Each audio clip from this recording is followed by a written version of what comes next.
WhatsApp guys, welcome to my YouTube channel. और आज मैं आपको करवाने वाला हूँ क्लास 7 साइंस का chapter number 1, nutrition in plants. मैं आपको इस चैप्टर की पूरी एक्सप्लेनेशन देने वाला हूँ। फर्स्टली मैं आपको बताना चाहूंगा कि हमने एक वीडियो और बनाई थी इससे पहले, जिसमें मैंने आपको इससे कुछ रिलेटेड टॉपिक्स एक्सप्लेन कर दिए थे। तो हमने आधा चैप्टर तो पढ़ चुका है, तो इस चैप्टर में हम वहीं से शुरू करने वाले हैं जहां से हमने छोड़ा था। फर्स्टली, अगर आप हमारे चैनल पर नए हैं तो पहले तो चैनल को सब्सक्राइब कर दीजिए, और लास्ट में अगर वीडियो अच्छी लगे तो वीडियो को लाइक करना मत भूलिएगा।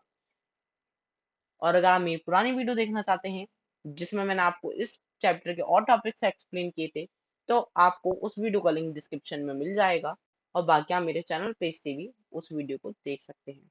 चलिए शुरू करते हैं हमारा चैप्टर। ठीक है,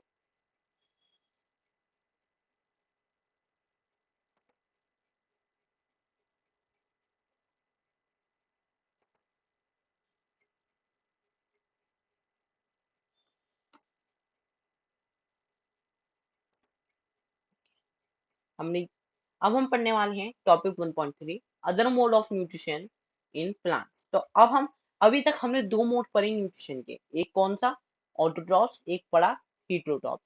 हीटरोट्रॉप्स तो एनिमल्स पे होता है बेसिकली, लेकिन अगर हम प्लांट्स की बात करें तो प्लांट्स के लिए हम ओनली ऑटोट्रॉप्स ही बोलेंगे।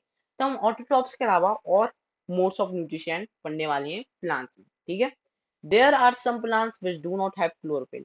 लेकिन अभी भी कुछ प्लांट्स ऐसे होते हैं जिनके पास क्लोरोफिल नहीं होता। they can not they cannot synthesize food. How do they survive and from where do they derive nutrition? तो अब जब उनके पास क्लोरोफिल नहीं है तो वो अपना फूड खुद नहीं बना सकते, तो वो सरवाइव कैसे करते हैं? अब वो कहाँ से न्यूट्रिशन लेते हैं? या फिर हमारी तरह हो जाएंगे प्लांट्स का फूड यूज कर लिया? तो देखिए, आप उससे रिलेट कर सकते हैं, लेकिन वो प्लांट्स का फूड बनाया हुआ डायरेक्ट यूज नहीं करते। तो ये प्लांट्स को कहाँ से न्यूट्रिशन मिलता है, तब हम यही पढ़ने वाले हैं। Like humans and animals, such plants depend on food produced by other plants.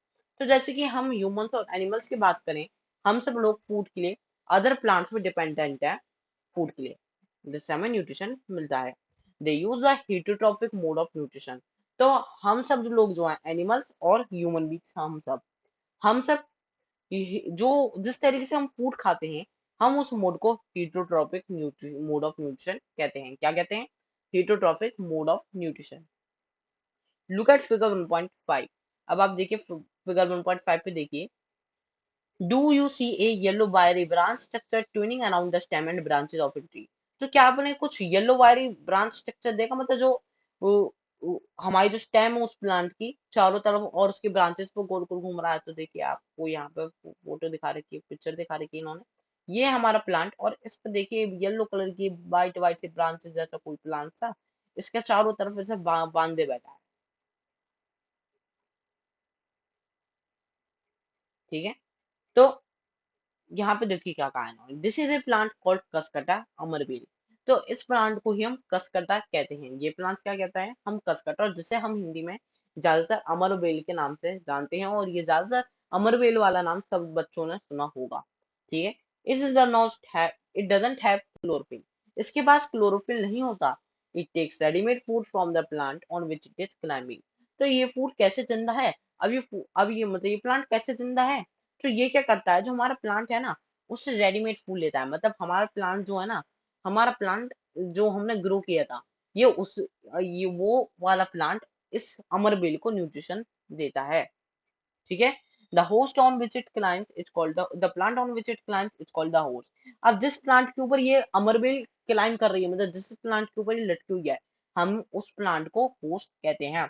Since it deprives the host of valuable nutrition. तो ये होस्ट से वैल्यूएबल न्यूट्रिशन लेता है। ठीक है, अब देखिए, आप समझ गए होंगे, ये हमारा पूरा प्लांट है। अब ये जो पूरा हमने ट्री उगाया था, इस ट्री को क्या कहेंगे हम? होस्ट। और ये अमरबेल है जो इस प्लांट के चारों ओर लपटी पड़ी है। ये अमरबेल क्या करेगी? जो ये फूड बनाएगा, न्यूट्रिशन बनाएगा, ये उस न्यूट्रिशन को थोड़ा तो इसे छोड़ देगी और थोड़ा खुद यूज कर लेगी। ठीक है, Cuscuta is called the parasite. तो जो प्लांट्स किसी और प्लांट्स के ऊपर क्लाइम करके न्यूट्रिशन लेते हैं हम उन प्लांट्स को पैरासाइट कहते हैं। तो देखिए आपको बता दिया कि कसकटा क्या है, इसलिए पैरासाइट है क्योंकि हम इन प्लांट्स को पैरासाइट कहते हैं। ठीक है, Cuscuta is a parasite. Are we and other animals also a kind of parasite. तो हम और अदर एनिमल्स क्या एक काइंड है, मतलब हम भी क्या पैरासाइट है? You should think about it and discuss with your teacher. अब आपको एक काम करना है, अब आपको इसके बारे में सोचना है और अपने टीचर से डिस्कस करना है। तो इसका आंसर सीधे सीधे नो है, क्योंकि ह्यूमन बींग्स पैरासाइट नहीं है। क्योंकि ये जो प्लांट्स हैं ये उसके ऊपर डायरेक्ट क्लाइम करते हैं, और ये जो अमरबेल जैसे प्लांट्स होते हैं पैरासाइटिक प्लांट्स, ये एक होस्ट प्लांट के ऊपर क्लाइम करते हैं और उससे रेगुलर ब्यास पर न्यूट्रिशंस लेते हैं। लेकिन हम उनका बनाया हुआ फूड खाते हैं, जो ये प्लांट्स फूड बनाते हैं। ठीक है,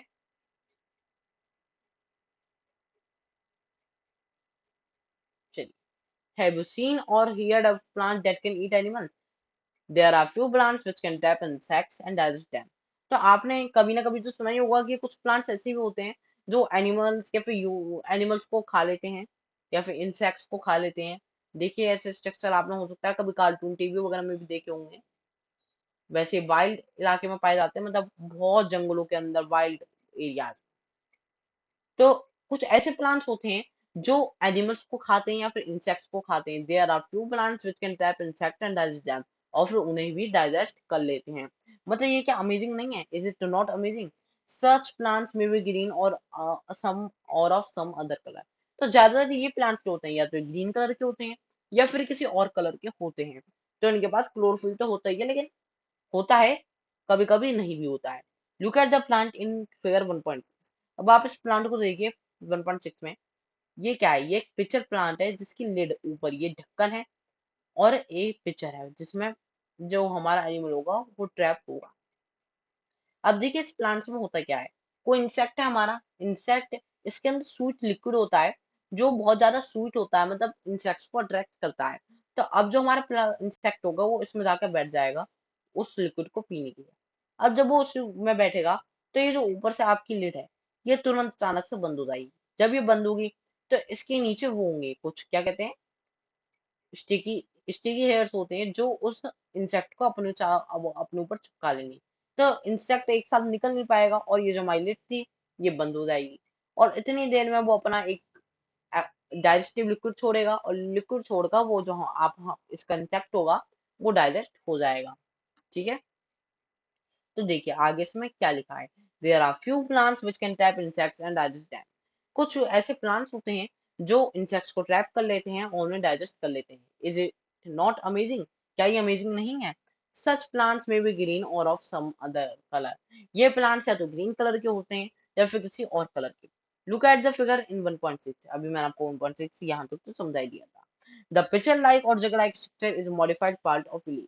तो ये जो आपको पिचर लाइक स्ट्रक्चर दिख रहा है ये, या फिर जग लाइक स्ट्रक्चर आप इसे कह सकते हैं, ये एक मॉडिफाइड पार्ट है लीफ। मतलब ये जो लीव्स वाला पार्ट होता है ना इस प्लांट का, ये ये लीव्स है हमारी प्लांट्स की। क्या है? ये लीव्स हैं। बस क्या है? ये मॉडिफाइड है, मतलब थोड़ी अलग प्रकार की लीव्स है।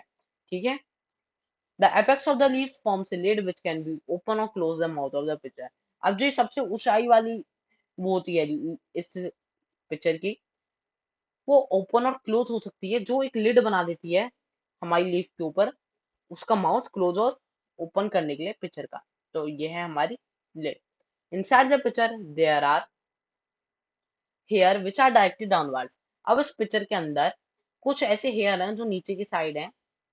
ठीक है, when an insect lands in the picture, the lid closes and trapped insects get entangled into the hair। अब जब भी कोई भी इंसेक्ट, देखिए यहाँ पे कोई इंसेक्ट आया और इस पिक्चर के अंदर बैठ गया। अब जैसे ही वो बैठेगा वो उन हेयर से मटक जाएगा। किस लिए बैठा था? पहली बात, उसे उस स्वीट लिक्विड को पीना था, लेकिन वो तो हेयर्स में अटक गया बेचारा। अब इतनी देर में प्लांट ने ऊपर से ये जो उसकी लिड थी ये बंद कर दी। अब इस लिड के बंद होने की वजह से ये जो हमारा प्लांट की लिड थी वो तो बंद हो गई, तो हमारा इंसेक्ट था वो उसके अंदर ही अटक गया। The insect is digested by the sorry हाँ the lid closes and the insect trap. और जो हमारा इनसे जैसे लिड क्लोज होगी और हमारा इंसेक्ट ट्रैप हो जाएगा।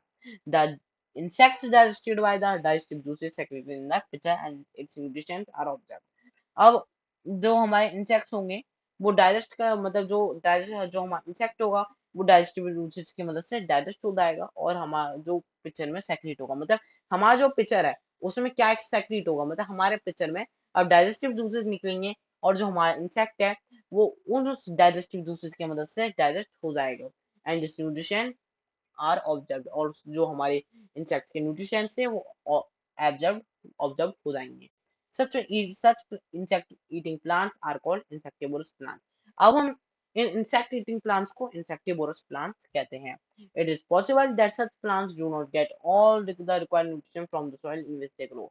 तो हम ये भी कह सकते हैं कि ये ऐसा हो सकता है क्या, ये जो इस टाइप के प्लांट्स होते हैं, ये जितने भी रिक्वायर्ड न्यूट्रिशन इन्हें चाहिए होते हैं, ये उन न्यूट्रिशंस को सॉइल में से नहीं ले पाते जिसमें वो ग्रो करते हैं। तो यही वजह है, यस है इसका, क्योंकि इनके पास फोटोसिंथेसिस की प्रोसेस भी करते हैं, लेकिन फिर इन्हें क्या जरूरत पड़ी इंसेक्ट्स लेने की। अब इनका जो सॉइल होता है उसमें नाइट्रोजन की कमी होती है, ये ओनली उसी सॉइल में उगते हैं ये वाले प्लांट जिसमें नाइट्रोजन की कमी होती है। जब इन्हें नाइट्रोजन की कमी वाले सॉइल में उगते हैं तो इन्हें इन्हें नाइट्रोजन की कमी होने की वजह से इंसेक्ट्स जब ये डाइजेस्ट करते हैं तो इंसेक्ट्स नाइट्रोजन रिच होते हैं। तो जब ये इंसेक्ट्स को डाइजेस्ट करते हैं तो इन्हें सफिशिएंट अमाउंट ऑफ नाइट्रोजन मिल जाता है, क्योंकि इंसेक्ट्स होते हैं वो नाइट्रोजीनियस न्यूट्रिशन रिच होते हैं, तो इसलिए इंसेक्ट्स को ईट करते हैं। ठीक है। Boozer is confused if the pitcher plant is green and carries out photosynthesis, then why does it feed on insect?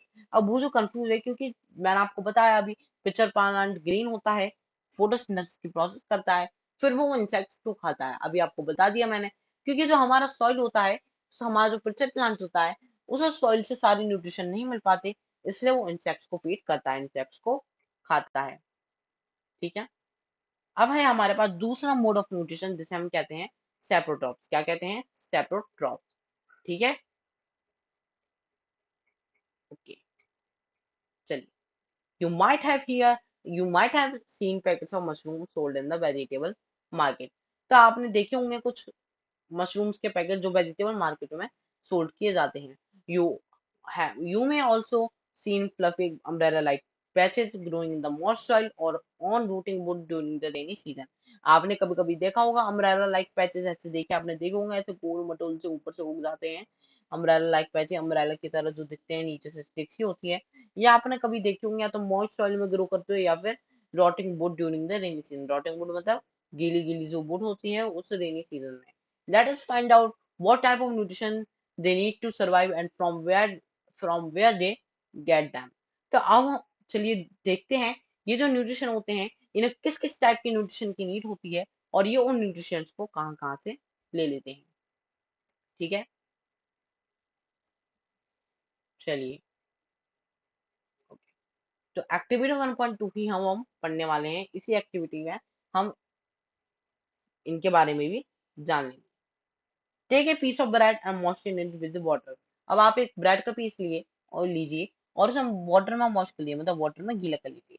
Leave it in the moist warm place for 2 to 3 days और until fluffy patches appear on them. अब आप उसे कुछ time के लिए एक moist warm place पर, मतलब वो गर्म सा भी हो और गीला भी हो थोड़ा, वहां पर उसे छोड़ दीजिए।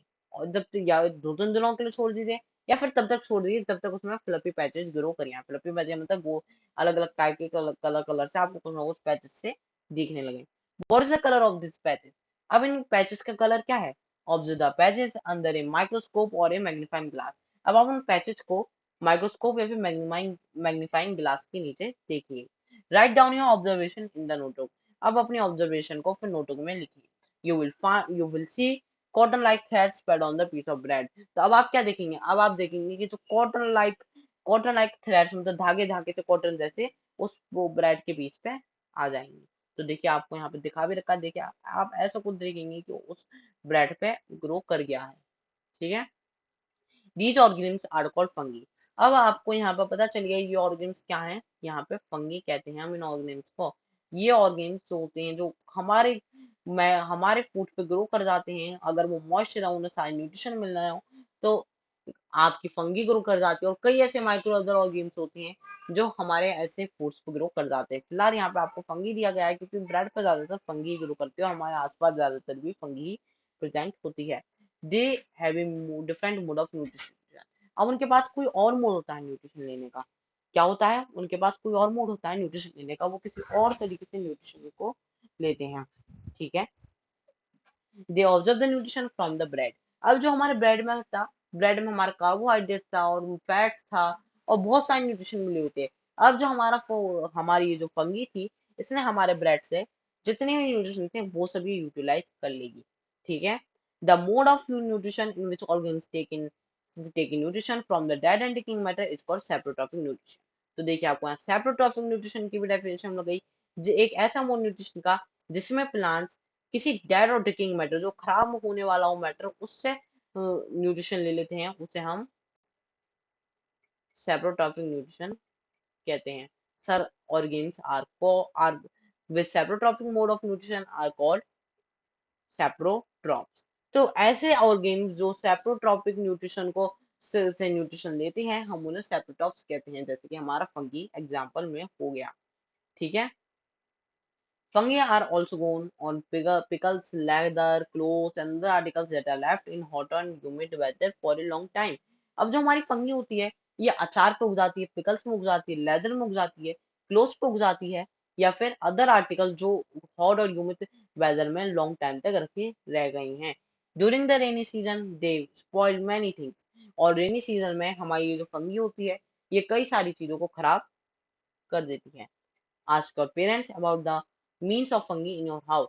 अब अपने पेरेंट्स से पूछो कि आपकी जो फंगी है ये क्या क्या नुकसान कर देती है आपके घर में। The fungal spores are generally present in the air. अब जो हमारे फंगल स्पोर्स होते हैं, ये एयर में जनरली प्रेजेंट होते हैं, मतलब आपको आसपास क्या एयर में आपको ज्यादातर मिल जाते हैं। ठीक है। When they land on wet and warm things, they germinate and grow. जब वो wet और warm things में लैंड करते हैं तो फिर वो जर्मिनेट होने लग जाते हैं और ग्रो करने लग जाते हैं। Now you can figure out how how we can protect our things from getting spoiled. तब आप समझ गए होंगे कि हम अपनी थिंग्स को कैसे बता सकते हैं स्पॉइल होने से, मतलब फंगी से खराब होने से हम कैसे बता सकते हैं। समझ गए होंगे आप कि हम उसे वेट और मॉइस्ट प्लेस में नहीं करनी चाहिए ऐसी चीजें ज्यादातर। ठीक है। तो पहले हम एक सेकेंड ये पढ़ लेते हैं जो यहाँ पे हमें, नहीं पहले हम यही पढ़ लेते हैं चलिए, क्योंकि फिर एक ही टॉपिक आ गया। Some organs live together and share both shelter and nutrition. तब कुछ ऑर्गेन्स ऐसे होते हैं जो एक साथ रहते हैं और एक दूसरे का बोथ शेल्टर और न्यूट्रिशन एक दूसरे शेयर करते हैं। This relationship is called Symbiosis. अब ये जो रिलेशनशिप होती है हम इसे सिम्बोसिस कहते हैं। अब देखिए यहाँ पे क्या होता है, जैसे आप अपने मदर फादर के लिए कर लीजिए। आपके ज्यादातर लोगों के घर में क्या होता है, आपके जो फादर होते हैं वो बाहर काम करते हैं, वो पैसे ला के देते हैं, और जो आपकी मदर होती हैं वो घर में खाना बनाती हैं, आप काम करती हैं। और ज्यादातर की बात बता रहा हूँ तो ज्यादातर घरों में होता है आजकल, और घर को संभालती हैं। आपके पापा, आप मान लीजिए आपके पापा ने वेजिटेबल्स लाए बाहर से, तो आपके पापा ने बाहर से उन्हें फूड ला के दिया, मतलब न्यूट्रिशन ला के दिया, और फिर आपकी जो मदर है उन्होंने आपके लिए फूड तैयार करके दिया। तो यहाँ पे भी सेम चीज होती है। कुछ ऑर्गेन्स ऐसे होते हैं जो एक दूसरे को शेल्टर और न्यूट्रिशन देते हैं, तो हम इस रिलेशनशिप को क्या कहते हैं, सिम्बोसिस कहते हैं। तो देखिए यहाँ पे क्या होता है। For example certain fungi live inside the root of plants. कुछ ऐसी फंगी होती हैं जो प्लांट्स के रूट्स में लगी होती हैं। The plants provide nutrition to the fungus and in return the fungus provide water and certain nutrition. तो देखिए आपको यहाँ पर सेम चीज होगी। प्लांट्स किसका रोल निभा रही हैं, मदर का, और फंगी किसका रोल निभा रही है, फादर का। ठीक है। प्लांट्स क्या कर रहे हैं, न्यूट्रिशन प्रोवाइड कर रहे हैं फंगस को, मतलब जो प्लांट्स हैं वो उसे फूड बना के दे रहे हैं, और रिटर्न में जो फंगस है वो उसे रॉ मटेरियल बना के दे रहा है, जैसे कि वाटर और सर्टेन न्यूट्रिशन।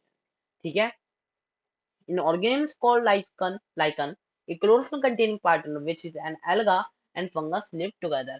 अब एक ऑर्गेन होता है जिसे हम लाइचन लिचन्स कहते हैं, लिचन्स।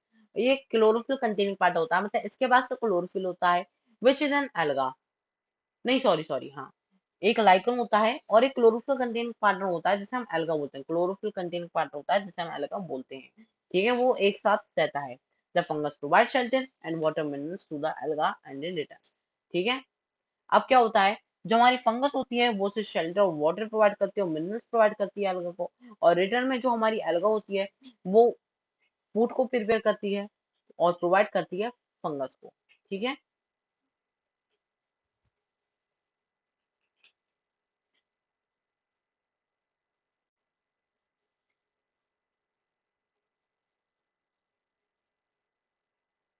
ठीक, पहले हम इसे पढ़ लेते हैं। हमें छोटा सा यहाँ पे पहेली और बुझू के बारे में दे रखा है।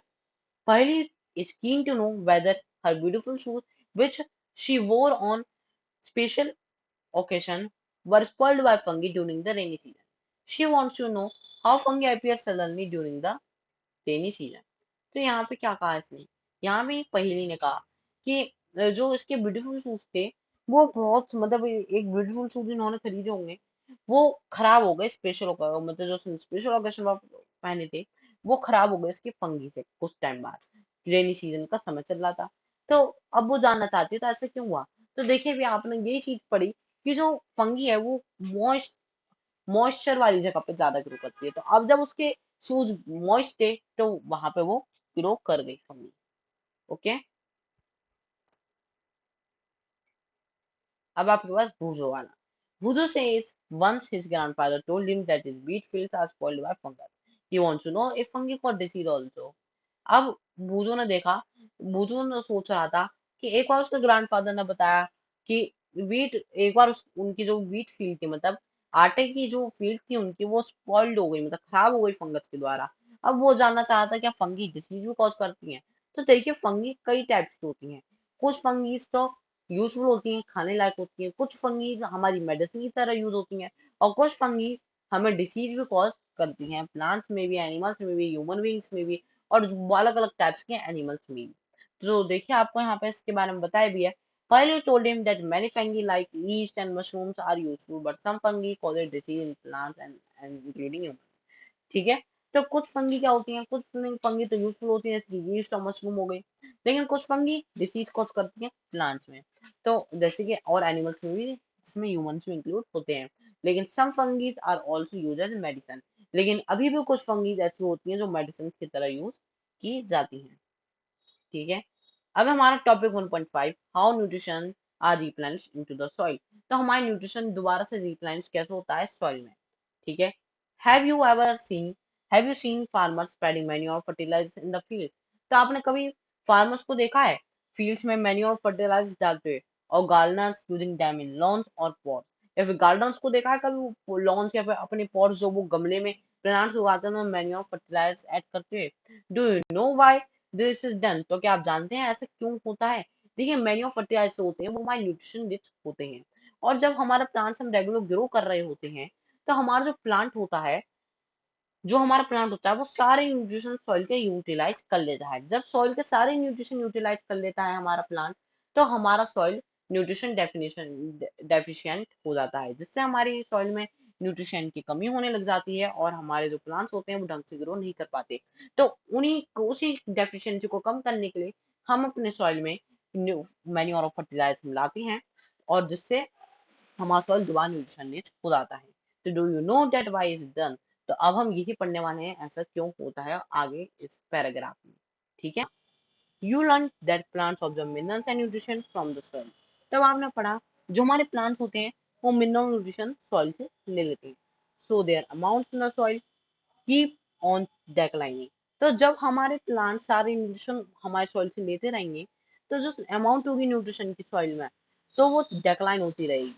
क्या होगी, डेक्लाइन होती रहेगी मतलब कम होती रहेगी। Fertilisers and manures contain nutrition such as nitrogen, potassium, phosphorus and etc.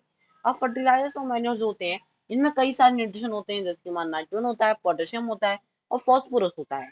वैसे फर्टिलाइजर में और ज्यादा होता है, मैन्योर में ये न्यूट्रिशन कम होते हैं, लेकिन इनमें ह्यूमस बहुत ज्यादा प्रेजेंट होता है। ह्यूमस आप चैप्टर 14 फॉरेस्ट और वाइल्ड लाइफ में पढ़ेंगे, पता नहीं कौन सा है वो चैप्टर 14 12 13 जो भी है, तो आप उसमें और पढ़ेंगे इसके बारे में आगे।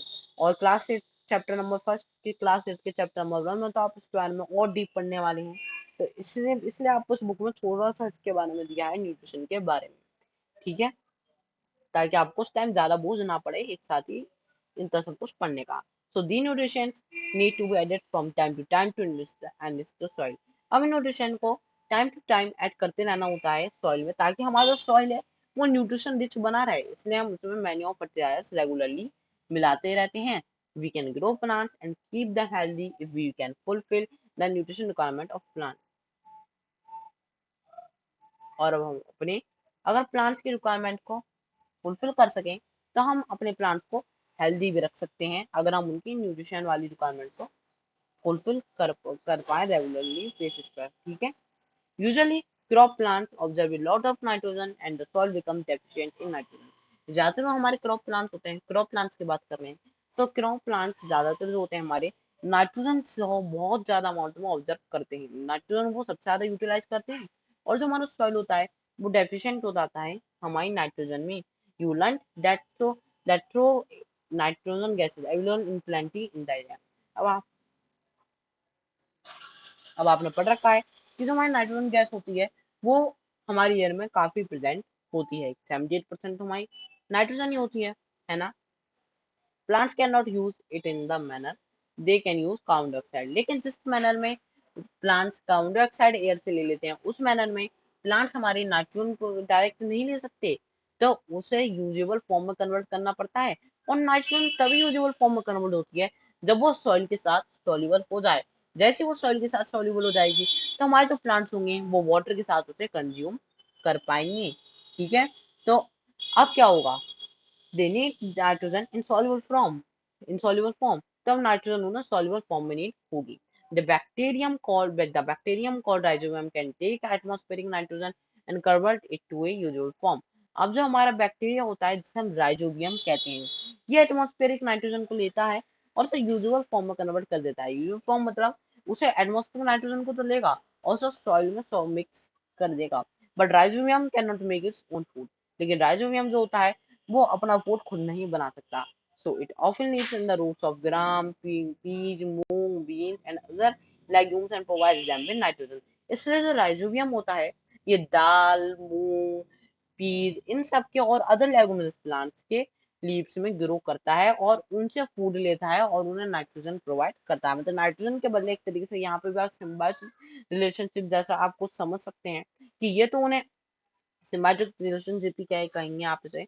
और वो उन्हें क्या देगा, वो उन्हें नाइट्रोजन देगा, मतलब न्यूट्रिशन देगा, और जो हमारा प्लांट होगा वो उन्हें फूड बना के देगा। ठीक है।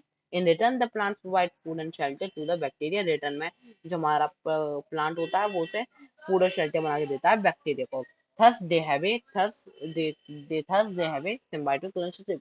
इसलिए उनके बीच में एक सिम्बायोटिक रिलेशनशिप फॉर्म हो जाती है।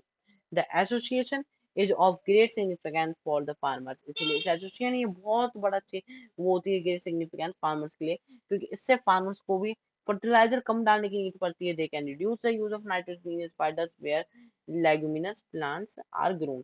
तो जहाँ पे लेगुमिनस प्लांट्स ग्रोन करते हैं वहां पे नाइट्रोजीनियस रिच फर्टिलाइजर्स की जरूरत कम हो जाती है, और फार्मर्स को भी फायदे कि उन्हें पैसे खर्च नहीं करने पड़े फर्टिलाइजर लेने के लिए, और उन्हें एक फायदा और क्योंकि फर्टिलाइजर हमारे केमिकल रिच होते हैं तो वो कहीं ना कहीं हमारे प्लांट को नुकसान भी पहुंचाते हैं। तो तो तो उससे क्या होता है, फर्टिलाइजर यूज करने की भी जरूरत कम हो जाती है। Most of the pulses dal, pulses bracket में दाल मतलब पल्सेस हम दाल को ही कहते हैं ना, तो are obtained from leguminous plants. तो हमारी जो पल्सेस होती हैं दाल्स जो हम कहते हैं जिन्हें हिंदी में, ये लेगुमिनस प्लांट्स ये ऑब्टेन्ड होती हैं। In this chapter you have learn that most of the plants autotrophs. आपने इस चैप्टर में पढ़ा कि ज्यादातर प्लांट्स ऑटोट्रॉप्स होते हैं। Only few plants are parasitic और सेप्रोट्रॉपिक। तो कुछ ही प्लांट्स ऐसे होते हैं पैरासाइटिक होते हैं और सेप्रोट्रॉपिक होते हैं। पैरासाइटिक मतलब जो किसी और प्लांट के ऊपर क्लाइम करके न्यूट्रिशन गेन करते हैं, या फिर सेप्रोट्रॉपिक जो डेड या फिर डिकेइंग मैटर से खराब होने वाले सामान से न्यूट्रिशन लेते हैं। दे derive nutrition from other organs. और ये जो अब ये जो प्लांट्स होते हैं ये अदर ऑर्गेन्स से भी न्यूट्रिशन लेते हैं। और animals are categorised as heterotrophs. तो जितनी भी एनिमल्स हैं अर्थ पर उन्हें हेटेरोट्रॉप्स कहा जाता है, क्योंकि वो सब डिपेंड होते हैं प्लांट्स और उनके और animal other animals for food पे।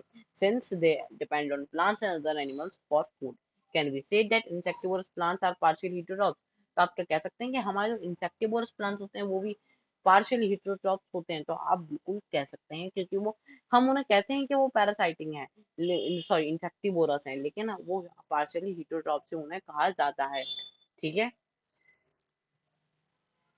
ओके, तो ये हमारा चैप्टर तो हो गया पूरा कंप्लीट। मेरी वीडियो हमारी वीडियो देखने के लिए सबसे पहले थैंक यू, और बाकी मैं आपको अगला चैप्टर एक्सप्लेन करूंगा नेक्स्ट, और अगली वीडियो में मैं आपको इसके क्वेश्चन आंसर भी एक्सप्लेन करूंगा।